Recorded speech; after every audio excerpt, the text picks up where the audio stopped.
Japanese occupation, the commoners of Singapore, now called Singananto or Light of the South, are living in fear.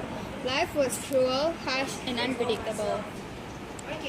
The secret Japanese police, Kempeitai, were fearful introducing the Suching, whereby they would execute any anti-Japanese people, especially the Chinese, the Japanese arch-nemesis.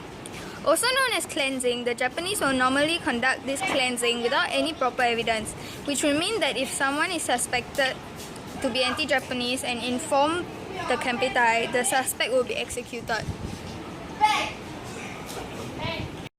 Those who were not accused as anti-Japanese would receive a stamp on their arm that meant they were examined. Those that were stamped would try to keep it on for as long as possible.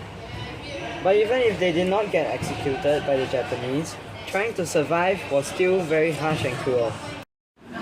One of the most serious problems during the occupation was food shortage.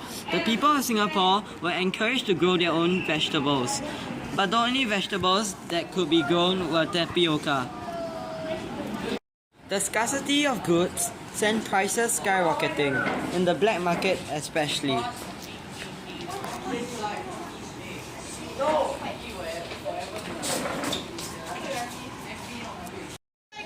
During the Japanese occupation, they used banana notes for paying the things that they want.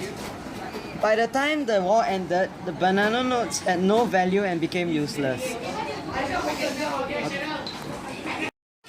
In addition, the Japanese also issued rationing cards to control supplies of rice and other essential items.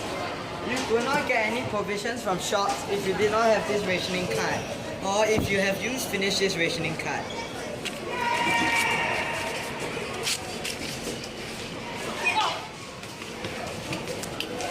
Most of the locals learned to conserve their food and ate the same thing every day, making the food they eat taste bland. One man disliked this way the Japanese were using to rule over Singapore. As such, he rebelled against the Japanese. He was born in Fujian, China. His family owned the biscuit factory and brick manufacturing factories in Singapore. He came to Singapore in 1917 to study at Raffles Institution. He later went to the University of Hong Kong to further his studies. 2 years later, he had to return to Singapore upon his father's death. He then took over the family business. In 1930, Lim Bo Seng got married and he had 7 children. In February 1942, Lim Bo Seng left his family in the care of his wife. He did this so as to continue his work against the Japanese in Malaya. In mid-1942, Lim Bo Seng and a representative of the Allied Supreme Commander, Captain John Davis, set up the Malayan branch of Force 136. It was an anti-Japanese group that operated in the jungles of Malaya during World War II.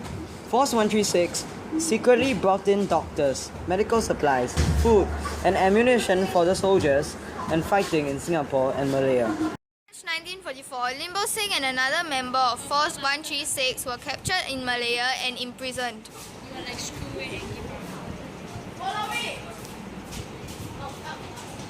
The Japanese tortured him, but he refused to give them any information about Force 136. He was often seen sharing his food with other prisoners. He soon fell ill due to the lack of food and unhealthy living conditions in the prison. He eventually died on June 1944 and was only 35 years old.